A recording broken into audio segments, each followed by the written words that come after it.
Assalamualaikum warahmatullahi wabarakatuh.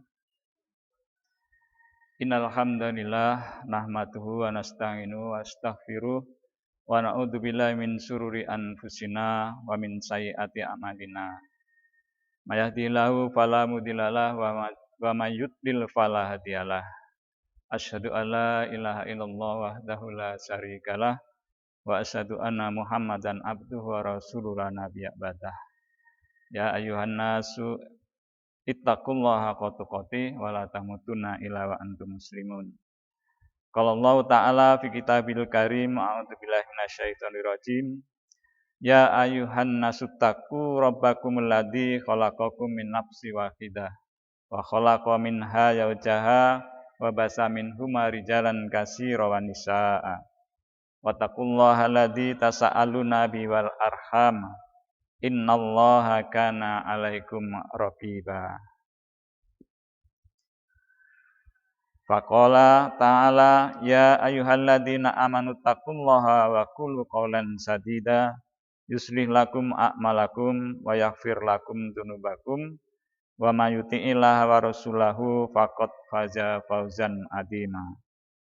Allahumma shalli wa sallim ala Muhammadin wa ala alihi wa sahbihi wa man tabi'ina wa tabi'ut tabi'in wa man tabi'um bil ihsan ila yaumiddin. Amma ba'du fa inna asdaqal hadis kitabullah wa khairal hadi hadi Muhammadin sallallahu alaihi wasallam wa syarrul umuri muhdatsatuha wa kullu muhdatsatin bid'ah wa kullu bid'atin dhalalah wa kullu dhalalatin finnar.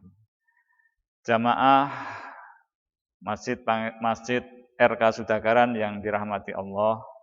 Pertama-tama marilah kita panjatkan syukur kita kehadirat Allah Subhanahu wa taala yang sampai hari ini masih terus melimpahkan rahmat dan nikmatnya kepada kita sekalian. Wabil khusus nikmat iman, nikmat Islam dan juga nikmat kesehatan sehingga kita masih dimampukan oleh Allah untuk melaksanakan ketaatan-ketaatan kepada Allah sebagai wujud syukur kita kehadirat Allah Subhanahu wa taala. Mudah-mudahan syukur kita itu akan menambah nikmat-nikmat yang lain. Amin ya rabbal alamin. Dan alhamdulillah pada sore hari ini insya Allah kita sudah hampir menyelesaikan separuh dari puasa Ramadan kita. Mudah-mudahan puasa kita dan ibadah-ibadah lain yang kita lakukan di bulan Ramadan ini diterima oleh Allah Subhanahu wa taala dan mendapat pahala dari Allah Subhanahu wa taala. Salam dan sholawat semoga senantiasa tercurah kepada uswah hasanah kita Nabi Agung Muhammad sallallahu alaihi wasallam beserta keluarganya, para sahabatnya dan juga para pengikutnya hingga akhir zaman nanti. Amin ya rabbal alamin. Jamaah yang dirahmati Allah, tema kita sore hari ini meskipun juga mungkin sudah terlambat ya, yaitu mengenai syarat dan rukun puasa. Ya, kita seharusnya ini sudah kita pelajari sebelum Ramadan ya, tetapi tidak ada ruginya untuk kita mengenang kembali, mengenal kembali agar apa yang kita lakukan ke depan akan lebih baik lagi. Jamaah yang dirahmati Allah, kalau kita bicara masalah syarat wajib puasa itu sebetulnya tidak banyak ya, hanya ada 5, bahkan ada yang 6 ya. Karena di yang 1 ini ada yang dipisahkan. Yang 5 itu adalah yang pertama, syarat untuk orang berpuasa itu adalah beragama Islam. 1. Yang kedua, ini ada yang memisahkan antara taklif atau baligh dan berakal. Ya. Tapi untuk kali ini saya satukan saja yang kedua yaitu taklif, yaitu baligh dan berakal. Kemudian yang ketiga, syarat untuk kita berpuasa itu adalah mampu. Kemudian yang keempat, sehat. Dan yang kelima, mukim, ya, tidak safar. Kemudian rukun puasa itu juga hanya 2, jamaah sekalian. Yang pertama itu niat, kemudian yang kedua adalah meninggalkan pembatal-pembatal puasa ya saat kita ingat dan keinginan sendiri itu tanpa atau jahil atau tanpa uzur. Nanti ada keterangannya ini. Jamaah yang dirahmati Allah, yang pertama syarat wajib puasa. Satu adalah beragama Islam.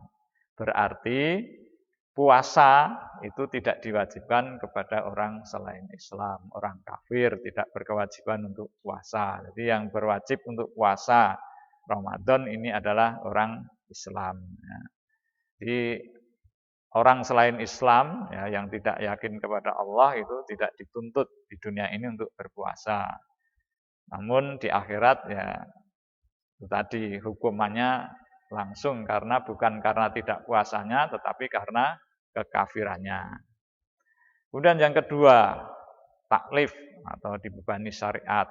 Artinya muslim yang balik ya, yang sudah dewasa. Kalau yang laki-laki ya yang sudah bermimpi, mimpi basah. Ya. Kemudian yang berakal. Ya. Jika sifat taklif ini tidak ada, maka tidak dibebani hukum syariat. Ya. Dari Ali bin Abu Thalib radhiyallahu anhu, ia berkata bahwa Nabi SAW bersabda yang artinya pena diangkat dari 3 orang. 1, dari orang yang tidur sampai ia terbangun. 2, dari anak kecil sampai ia ihtilam atau mimpi basah. Kemudian 3, dari orang gila sampai ia sadar. Hadis riwayat Abu Daud. Kemudian syarat yang ketiga untuk melaksanakan ibadah puasa adalah mampu. Kemudian 4, sehat. Dan 5, mukim. 3 hal yang ini yang menyebabkan wajib puasa, yaitu mampu, sehat, dan mukim. Berarti yang menghalangi puasa adalah tidak mampu, sakit, atau tidak mukim, musafir. Uzur tidak puasa itu ada 2, yaitu uzur yang menghalangi puasa, ya, yang menghalangi puasa, dan uzur yang dibolehkan tidak puasa. Menghalangi puasa dan dibolehkan tidak puasa. Uzur yang menghalangi puasa adalah mengalami haid ya bagi wanita dan nifas pada sebagian siang. Juga pingsan atau tidak sadarkan diri pada keseluruhan siang. Misalnya tidak sadar diri karena sesuatu tapi sepanjang siang hari. Itu uzur yang menghalangi puasa. Kemudian uzur yang membolehkan tidak puasa. Orang tidak boleh tidak puasa. Yaitu sakit yang mendatangkan mudarat yang sangat. Jadi kalau sakit itu dia puasa, justru akan menambah parah sakitnya.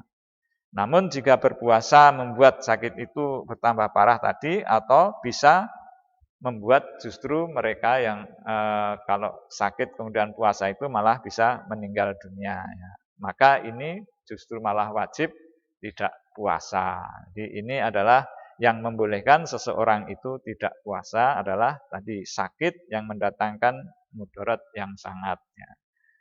Kemudian bersafar jauh. Ya. Para ulama ada yang berpendapat minimal itu 83 km. Dengan catatan safarnya ini minimal adalah safar mubah. Namun jika pagi hari berpuasa lantas safarnya di sore hari berangkatnya ya ini tidak boleh membatalkan puasa ya. Kalau safar tapi berangkatnya di pagi hari dengan jarak yang jauh dan safarnya ini dalam rangka kebaikan ya amal soleh. Kalau dalam rangka kemaksiatan ini tidak ada kebolehan untuk meninggalkan atau membatalkan puasa. Tentang uzur sakit dan safar disebutkan dalam ayat A'udzubillahi minasyaitonirrajim wa man kana maridan aw ala safarin fa iddatum min ayamin ukhor. Al-Baqarah 185. Dan barang siapa sakit atau dalam perjalanan lalu ia berbuka, maka wajiblah baginya berpuasa sebanyak hari yang ditinggalkan itu pada hari-hari yang lain. Jamaah yang dirahmati Allah, kemudian orang yang sudah tidak punya kemampuan untuk berpuasa, ini ada di dalam ayat Al-Baqarah ayat 184. Wa 'alal ladzina yutiqunahu fidyatun ta'am miskin. Dan wajib bagi orang-orang yang berat menjalankannya, yaitu yang mereka tidak berpuasa, itu membayar fidyah, yaitu memberi makan seorang miskin. Ibnu Abbas radhiyallahu an mengatakan, yang artinya yang dimaksud dalam ayat tersebut adalah orang yang sudah sangat tua, yang tidak mampu menjalankannya, maka hendaklah mereka memberi makan setiap hari kepada orang miskin. Ini diambil dari hadis Bukhari nomor 4505. Jamaah yang dirahmati Allah, itu tadi syaratnya, syarat wajib puasa.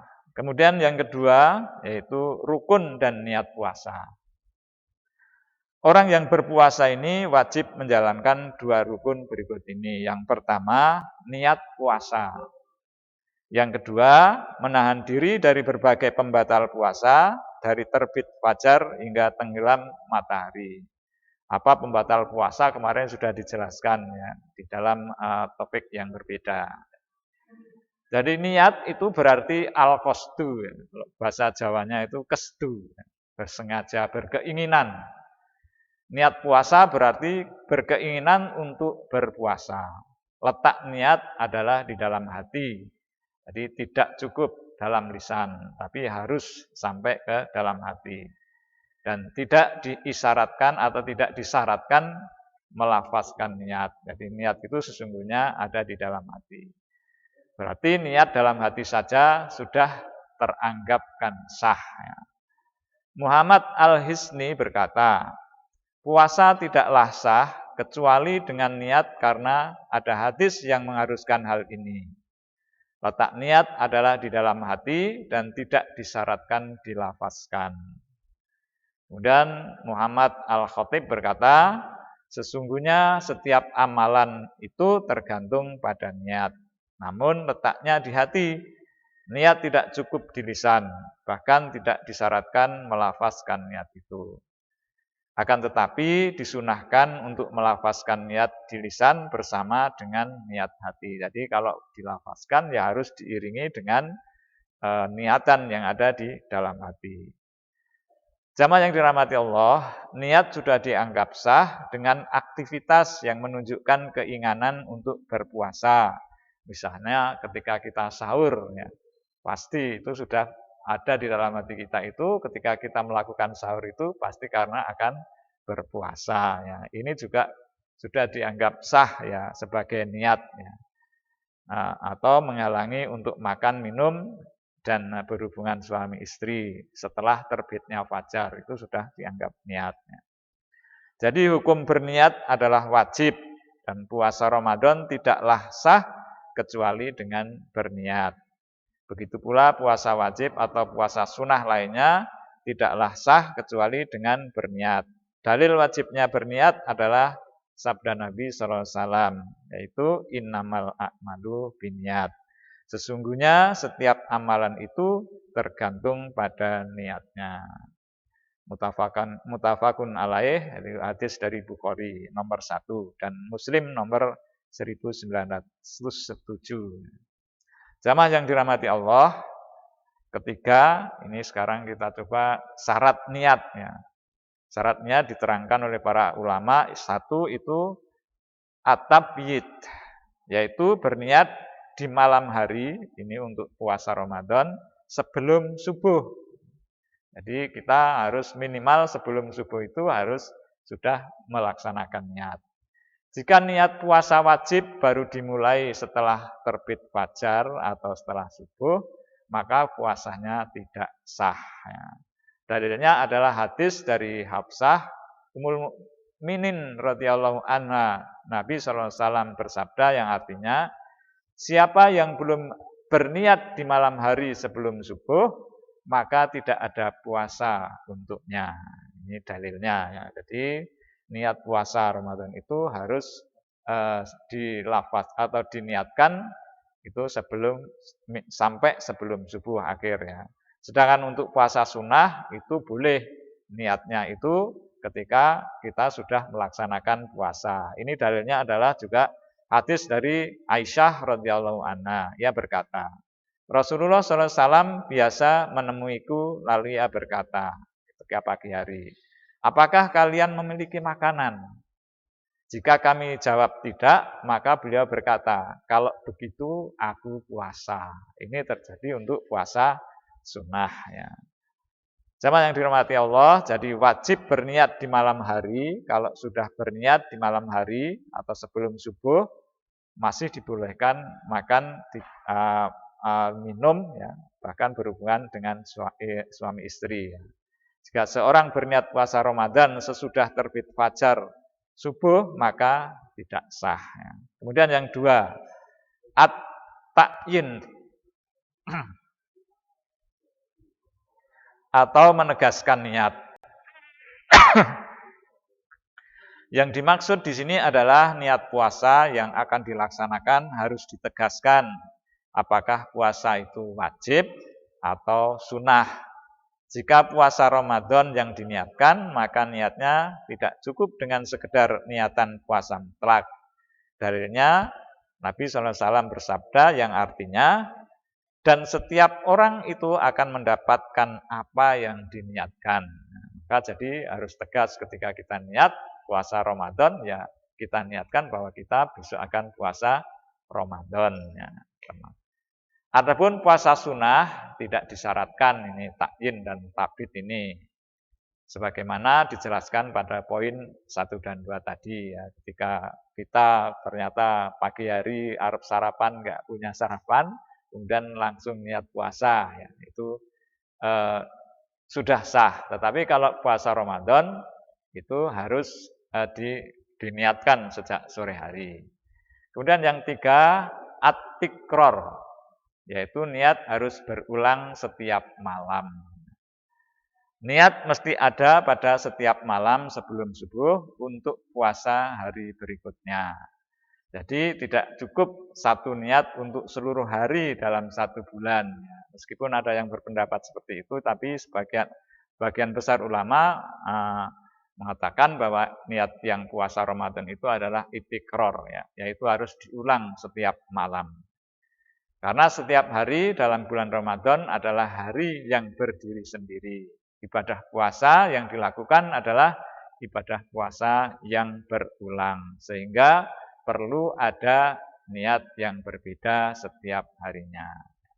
Bagaimana kalau kita niatnya sesudah sholat raweh sore hari? Boleh. Ya. Bahkan setelah kita pasang niat di sore hari itu, karena belum subuh, kita masih boleh makan, boleh minum ya, meskipun kita sudah berniat pada waktu itu. Itu masalah bab niatnya. Kemudian yang keempat, menahan diri dari pembatal puasa dari terbitnya fajar subuh hingga tenggelam matahari. Ini dasarnya adalah ayat dari dalam surat Al-Baqarah ayat 187. Ini kemarin juga sudah diterangkan di waktu yang lain. Yang artinya, dan makan minumlah hingga terang bagimu benang putih dari benang hitam, yaitu fajar, kemudian sempurnakanlah puasa itu sampai datangnya malam atau terbenamnya matahari.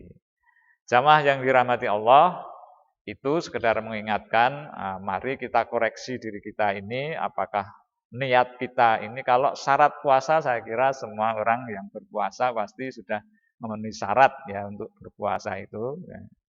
Kemudian yang harus kita koreksi dari kita untuk kita senantiasa perbaiki adalah niat kita ya.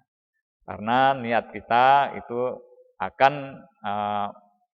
berhubungan erat ya dengan apa yang akan kita peroleh nanti dari sisi Allah Subhanahu wa taala. Jamaah yang dirahmati Allah,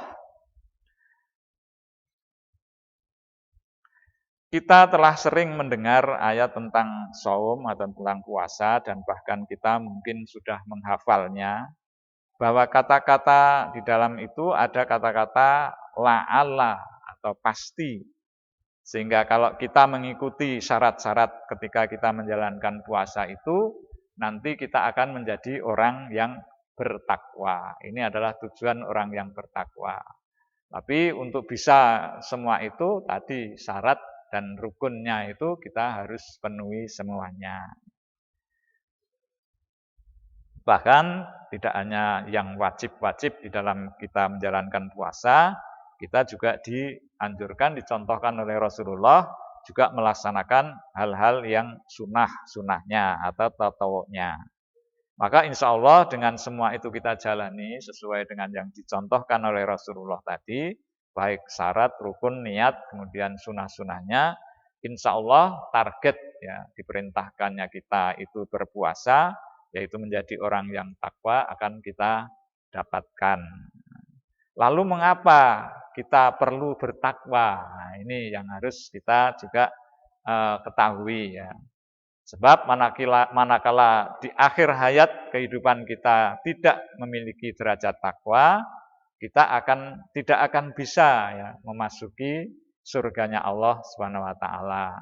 Karena sesungguhnya surga Allah itu hanya diberikan dan disediakan bagi orang-orang yang bertakwa sebagaimana dalam firman-Nya. Wasarimu ila maghfiratim mirabbikum wa jannatin arduhas samawati wal ard uiddat lil muttaqin. Dan bersegeralah kalian pada ampunan Allah yang surganya luas, seluas langit dan bumi, yang disediakan bagi orang-orang yang bertakwa. Quran Surat Ali Imran 133. Ayat ini tidak hanya menyuruh kita untuk bersegera dalam melakukan tobat, istighfar, akan tetapi ada makna lain yang lebih luas dari itu. Jadi Imam Suyuti dalam kitab Fawaidnya beliau mengatakan bahwa yang dimaksud dengan wasari'u ila mahfirah adalah bermakna wasari'u ila sababil mahfirah. Ya. Bersegera menuju pada ampunan Allah dengan cara bersegera menuju pada sebab-sebab ampunan Allah. Apa sebab-sebab ampunan Allah? Insya Allah akan kami sampaikan di episode berikutnya.